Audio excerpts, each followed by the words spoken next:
Hey everyone, मेरा नाम अभिषेक है। और न्यूज़ आई कि अमृतपाल सिंह, जो कि पंजाब में एक रिलीजियस सरमन देने वाला व्यक्ति है और प्रो खालिस्तान है, सेपरेटिस्ट है बेसिकली, उसके बारे में बहुत लंबा कंटिन्यूसली एपिसोड चले जा रहा था। पहले उसकी सडन अपीयरेंस होती है इंडिया में, उसके बाद उसकी जो बातें हैं उससे उसकी पॉपुलैरिटी बढ़ जाती है नेगेटिवली पॉजिटिवली डिफरेंट सेक्शंस में। और फाइनली जब एक महीने पहले लगभग 18 मार्च को पुलिस ने उसको पकड़ने की कोशिश की तो वो गायब हो जाता है। और तब से कंटिन्यूसली एक ड्रामा टाइप चला काफ़ी लंबे समय तक, और अब पिछले कुछ दिनों से वो भी डाई डाउन हो गया था। बट सुनने में आया कि पुलिस ने उसे पकड़ लिया है या उसने सरेंडर कर दिया है, वट एवर जो भी ट्रूथ है। तो उससे रिलेटेड एक वीडियो दिखी, वो देखते हैं और साथ साथ बात करेंगे क्या सीन है इस चीज़ का। नमस्कार and welcome you to world affairs. मैं हूं प्रशांत धवन। फाइनली अमृतपाल सिंह को अरेस्ट कर लिया जा चुका है। ये एक मेजर डेवलपमेंट है। इसने सरेंडर किया है पंजाब में। आप में से कुछ लोग पूछ सकते हैं बहुत ओके, टाइम लग सरेंडर गया। किया। हम लोग इसके बारे में सोच रहे हैं कि अमृतपाल सिंह को पकड़ने की कोशिश की जा रही है, महीने से ऊपर हो गया। आप अगर देखो 37 डेज से ये भाग रहा था। पंजाब पुलिस ने एक बहुत बड़ा मैन हंट शुरू किया जो 10 शहरों तक फैल गया था। 9 लोग जो इसके आसपास के थे इनको अरेस्ट किया गया, इनको असम भेजा गया। और फाइनली देखिए, बिल्कुल प्रेशर बहुत ज़्यादा बढ़ गया था इस पर, ज़रा ऑप्शंस थी नहीं। इन दी एंड इसने पंजाब के मोगा डिस्ट्रिक्ट में सरेंडर कर लिया है। ये मैं कहूँगा पंजाब के पीस के लिए काफ़ी अच्छी डेवलपमेंट है। और अमित शाह ने भी यहाँ पर वैसे इन द पास कहा है कि पंजाब गवर्नमेंट ने, पंजाब पुलिस ने बहुत अच्छा काम किया है इस पूरे क्रैकडाउन में। और अब देखो होगा क्या कि पंजाब का जो मोगा डिस्ट्रिक्ट है जहां पे इसने सरेंडर किया है, यहां से अमृतपाल को एक फ्लाइट के जरिए सीधा ले जाया जाएगा आसाम में। तो यहाँ पे आप देख पाओगे ये पंजाब है, यहाँ पर अमृतपाल सिंह ने सरेंडर किया। और यहाँ पे आप देख पाओगे आसाम। तो आसाम में सीधा यहाँ पे इसको भेजा जाएगा। और इसका रीजन क्या है? क्योंकि आसाम में देखिए एक बहुत ही, मैं कहूँगा, सिक्योर जेल है, दिब्रुगढ़ जेल के नाम से। और वैसे मैं आपको बता दूं, कई खालिस्तानी आउटफिट्स हैं जो इंडिया के बाहर भी ऑपरेट करते हैं। इन लोगों ने आसाम के चीफ मिनिस्टर को धमकियां दी हैं कि जो भी ये खालिस्तानी सेपरेटिस्ट लीडर पकड़े जा रहे हैं अमृतपाल सिंह के आसपास के, इनको सीधा आसाम क्यों भेज रहे हो। इनको इस बात को लेकर चिंता है। मगर यहाँ पे आपको समझना होगा कि आसाम एक परफेक्ट जगह है इन सेपरेटिस्ट लीडर्स को रखने की। ये बात सिक्योरिटी ऑफिशियल्स ने बाद में समझाई भी है। देखो, अमृतपाल सिंह और इसके आसपास के जो लोग हैं, इनके काफी कनेक्शंस हैं बाकी गैंग्स के साथ जो पंजाब दिल्ली में ऑपरेट करते हैं। कई गैंग्स के साथ इनकी बनती भी नहीं है। तो जब इनको जेल में रखा जाएगा तो प्रॉब्लम्स आ सकती है, पंजाब दिल्ली में प्रॉब्लम्स आ सकती हैं। तो इसलिए सीधा इनको आसाम ले जाया जा रहा है। और जो ये दिब्रुगढ़ जेल है, ये अपने आप में हिस्टोरिक जेल भी है, क्योंकि इसको बनाया गया था 1859-60 के आसपास, ब्रिटिश इंडिया के टाइम की जेल है। और आज भी हम इम्पोर्टेंट चीज़ों के लिए ब्रिटिश के बनाए हुए इंफ्रास्ट्रक्चर का यूज़ कर रहे हैं। आसाम की सबसे सिक्योर जेल मानी जाती है ये। उल्फा के बारे में आपने सुना होगा, ये भी एक सेपरेटिस्ट ग्रुप है।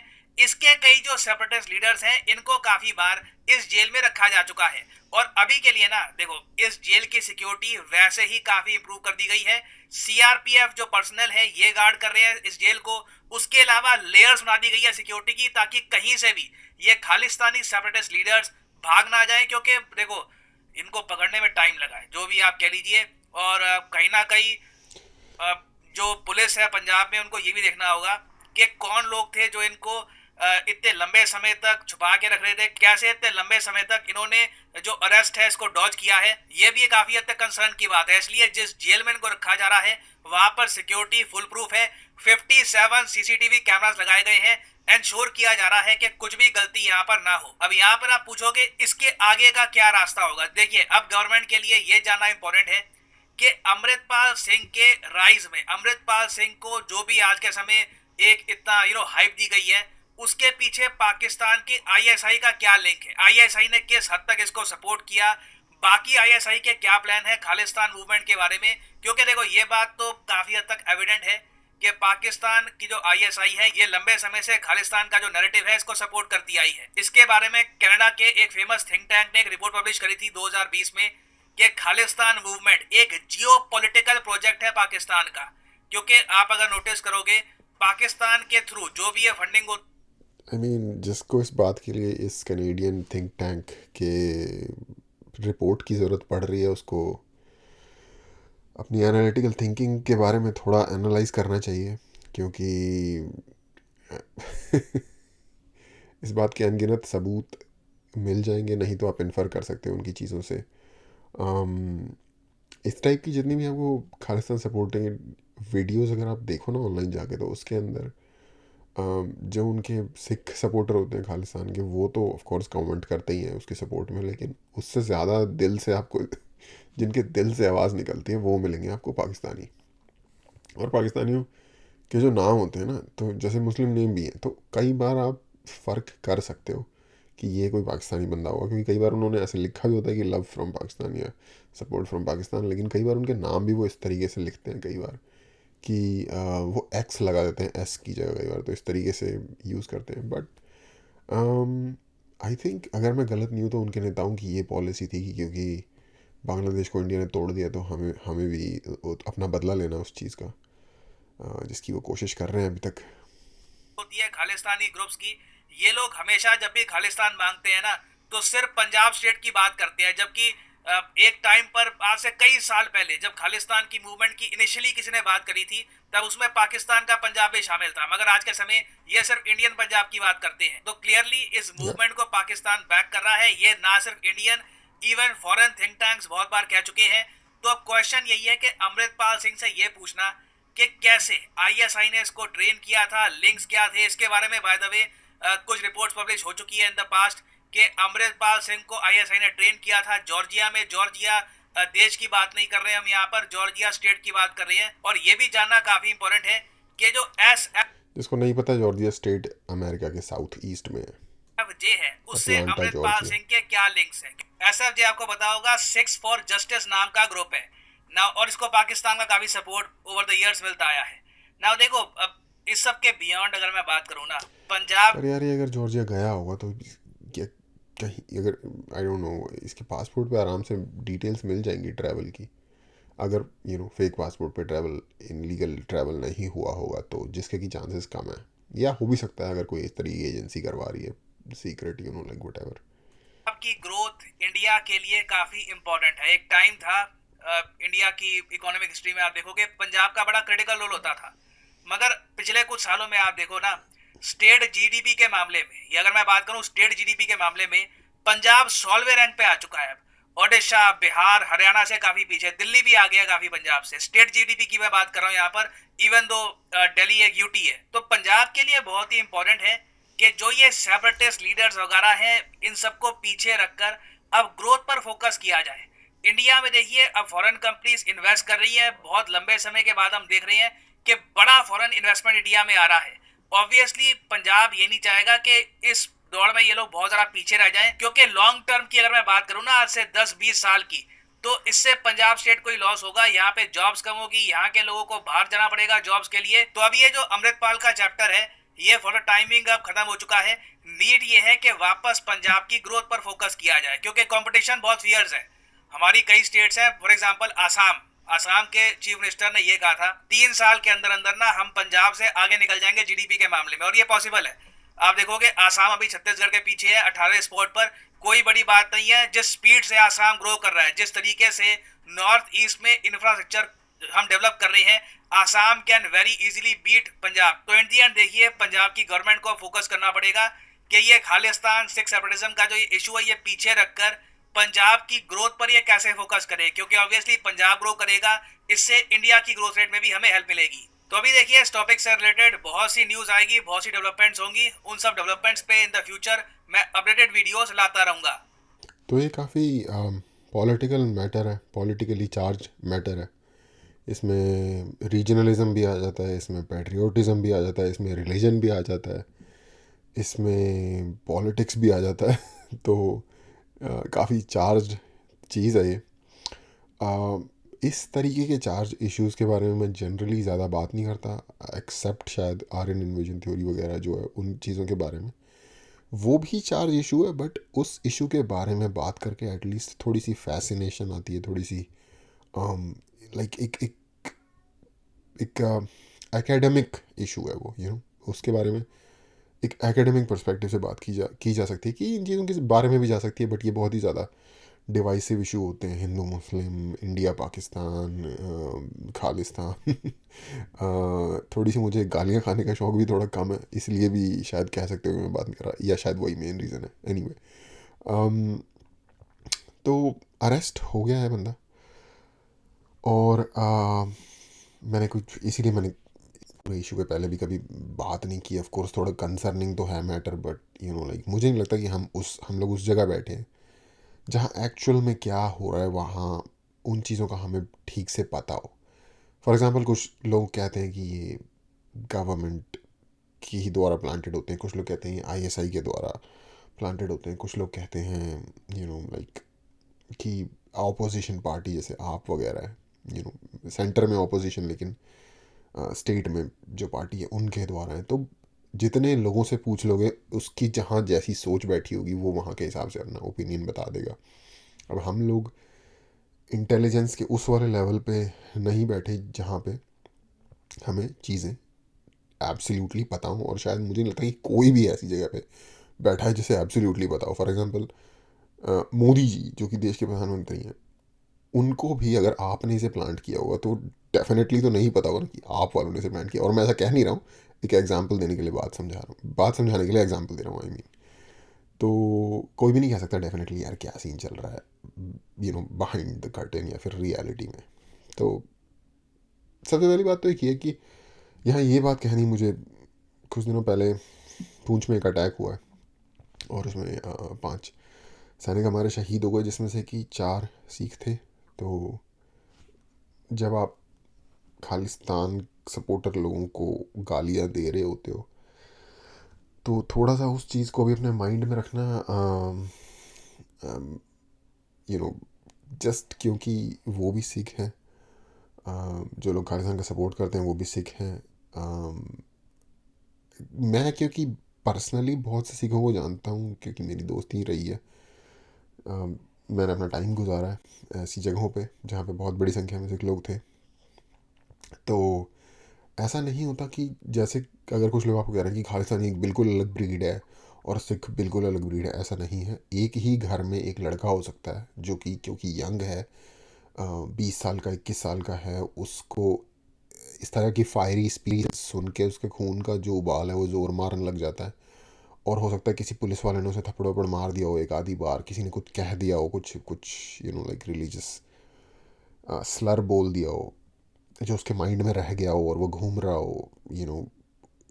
पर्सनल लेवल पे आके एक इंडिविजुअल की नज़र से इस चीज़ को देखो। आई डोंट नो अगर आप में आपके, आई होप कि ऐसा किसी के साथ ना हुआ हो, बट अगर किसी के साथ इस तरह कोई एक्सपीरियंस, मिस हैपनिंग वाला एक्सपीरियंस हुआ हो, जब किसी सरकारी अधिकारी ने मिसबिहेव किया हो, या किसी व्यक्ति ने आपके बैकग्राउंड के बेस पे आपको कुछ चीज़ आपके साथ बिहेव किया हो, किसी तरह से मिसबिहेव किया हो, तो वो चीज़ ना एक बुक मार्क की तरह, बुक मार्क तो नहीं है, वो इवेंट मार्क की तरह आपके दिमाग में छप जाती है, और वो कभी नहीं जाती। वो अनलेस अनटिल की मैन इन ब्लैक वाली फ्लैश पेन ला के कोई आपके आगे फुश करके आपकी मेमोरी गायब कर देना, वो चीज़ उधर रह जाएगी till the end of your life. अगर आप थोड़े से सेल्फ रिस्पेक्टिंग इंसान हो तो। जिस मामले में कोई भी और कम्युनिटी सिखों को हरा नहीं सकती इंडिया में, रिस्पेक्ट, सेल्फ रिस्पेक्ट होने के मामले में, क्योंकि सबसे ज़्यादा मेहनती होते हैं वो लोग। कोई भी उनको हरा नहीं सकती का मतलब वो किसी से पीछे नहीं है। ठीक है, मैं ये नहीं कह रहा वो सुपीरियर है, क्योंकि कोई भी अगर अपने आप को सुपीरियर सोचता है एज ए कम्युनिटी, तो थेरेपी। एनीवे, तो ये चीज़ है ध्यान में रखना कि किसी इश्यू पे बात करते वक्त कभी किसी कम्युनिटी को शिकार मत कर लेना। और मैं ऐसा इसलिए बोल रहा हूँ, एक एक एक गाइडलाइन देने की फॉर्म में मैं इसलिए बोल रहा हूँ, क्योंकि मैं कमेंट्स देख रहा था अरेस्ट होने के बाद, लोगों ने ऐसे लिखा हुआ है कि ठीक है भाई, यूपी से ले जाओ इसको ड्राइव से रोड से, जिसका मतलब आप समझ गए होंगे ये यूपी में गाड़ी पलट जाती है। या फिर इसका मेडिकल चेकअप करवा लो, क्योंकि आप समझ गए होंगे उसका मतलब भी। अतीक अहमद को रिसेंटली मेडिकल चेकअप करवाते वक्त ले जाते वक्त उसकी हत्या कर दी लोगों ने। तो वो एक तरीके के जोक्स हैं जो इंसिन्यूएट कर रहे हैं कि एक्स्ट्रा जुडिशियली कर देना चाहिए इस बंदे को।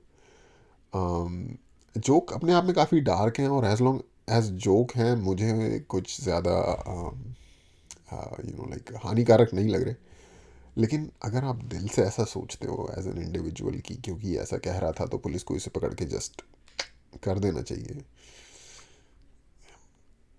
एक्चुअली मुझे यही सारे कमेंट जो मैंने देखे डिफरेंट वीडियोस पे डरा रहे हैं।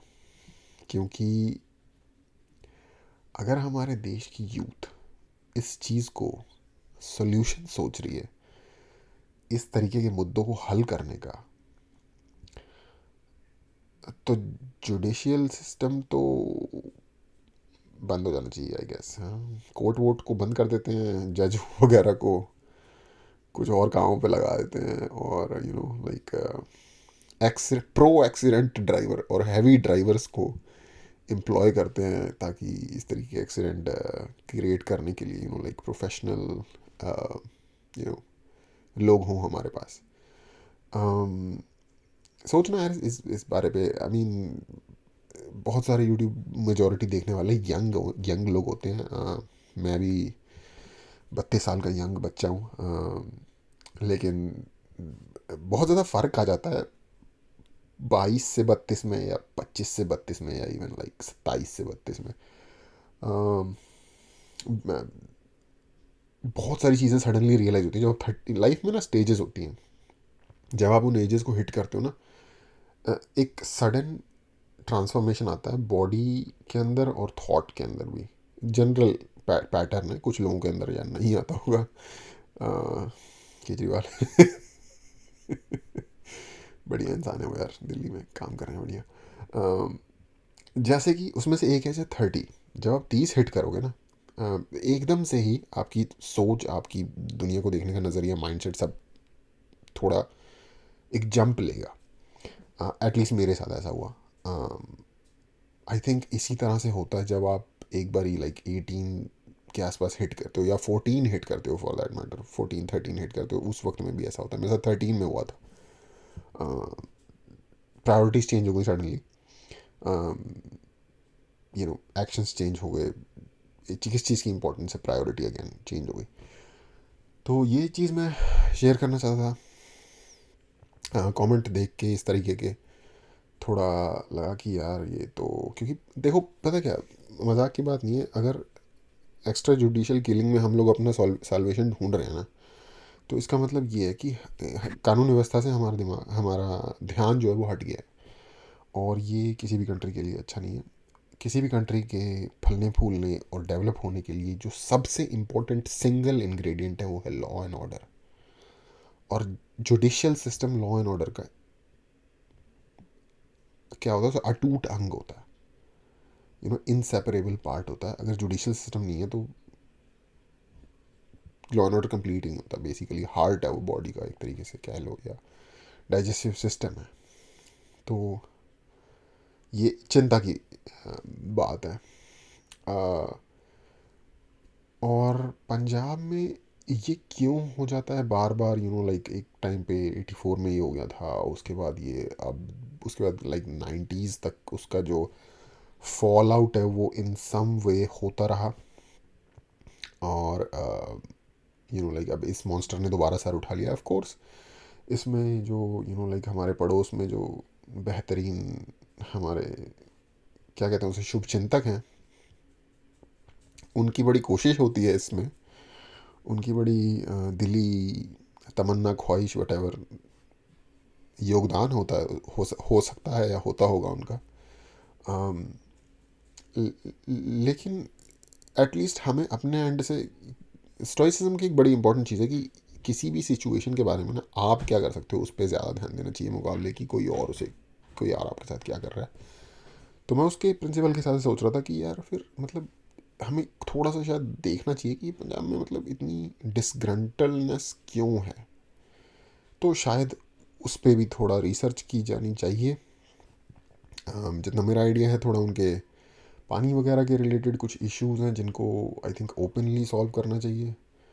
कुछ रिलीजियस इश्यूज हैं, राइट्स से रिलेटेड, रिलीजियस राइट्स कुछ स्पेशल वो डिमांड कर रहे हैं। आई डोंट नो, मैं कोई इस पे स्कॉलर नहीं हूँ, तो जो लोग इंटरेस्टेड हैं वो सर्च कर सकते हैं। रिलीजन के नाम पे नई कंट्री बनाना खालिस्तान, I- कौन से यार एक मुहावरे होते हैं वो, किसी की वो किसी का वो, किसने क्या क्या जोड़ा, कुछ सेंस नहीं बनती। जितनी आप कंट्रीज डिवाइड करते हो, हेटफुलनेस बढ़ती है, हेट बढ़ती है, ज़्यादा लोग मरते हैं, इंटीग्रेशन कम होता है। इंडिया पाकिस्तान बन गया, इस पूरे एरिया का इंटीग्रेशन ब्लॉक हो गया। समझ रहे हो आप, हम जा ही नहीं सकते बाय रोड इंडिया से बाहर कहीं पे भी, एक्सेप्ट नेपाल और भूटान और प्रॉब्ली बांग्लादेश और साउथ ईस्ट एशिया।